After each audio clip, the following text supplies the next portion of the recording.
একে সময়তে আমাৰ ৰাজ্য চৰকাৰৰ কৰ্মচাৰীসকলেও দিনে ৰাতিয়ে কষ্ট কৰে গতিকে কেন্দ্ৰীয় চৰকাৰে এটা সুবিধা কেন্দ্ৰীয় চৰকাৰৰ কৰ্মচাৰীসকলে সুবিধা পাব জানুৱাৰীৰ পৰা সেই ক্ষেত্ৰত অসমৰ কৰ্মচাৰীসকলে কিয় জুন মাহলৈ গ'ল জানুৱাৰীৰ পৰা কিয় সুবিধা লাভ নকৰিলে মাননীয় মন্ত্ৰী ডাঙৰীয়াৰ পৰা জানিব বিচাৰিছোঁ মাননীয় অধ্যক্ষ মহোদয় এই পবিত্ৰ সদনক মই জনাবলৈ পাই গৌৰৱ অনুভৱ কৰোঁ যে অসমে এনেকুৱা এখন ৰাজ্য ভাৰতবৰ্ষৰ মাত্ৰ 6খন ৰাজ্যই আজিৰ তাৰিখত এই 60% মগৰীয়া বানচ দিয়ে অৰুণাচল প্ৰদেশ তামিলনাডু উৰিষ্যা উত্তৰ প্ৰদেশ বিহাৰ আৰু অসম গতিকে ভাৰতবৰ্ষৰ বাকী ৰাজ্যসমূহে ভাবিবই নোৱাৰিব যে তেওঁলোকৰ মগৰীয়া বানচ কি হিচাপত দি আছে কিন্তু আমাৰ অসমে 60% মগৰীয়া বানচ দি আছে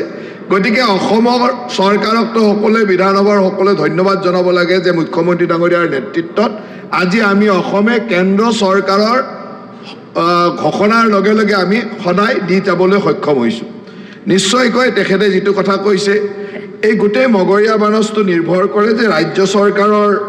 দৰমহা আয়োগৰ পৰামৰ্শৱলী বা কৰ্মচাৰীসকলৰ অন্যান্য চৰ্তসমূহ বিভিন্ন সময়ত ৰাজ্য চৰকাৰে বিভিন্ন সময়ত আলোচনা কৰি মানি লয় আৰু এই বছৰ আলোচনাৰ পিছত আমি এটা সিদ্ধান্তত আছিলোঁ যে জুন মাহৰ পৰা আমি এই মগৰীয়া বানচ দিম গতিকে মই ভাবোঁ যে দিব পাৰিলেতো ভাল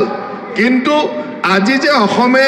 ইমানকেইখন ৰাজ্যৰ ভিতৰত 6খন ৰাজ্য ভাৰতবৰ্ষত বহুত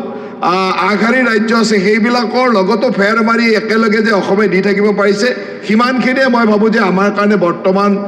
ভাল কথা আৰু চেষ্টা নিশ্চয়কৈ থাকিব যে সদায় সেই ধৰণে যদি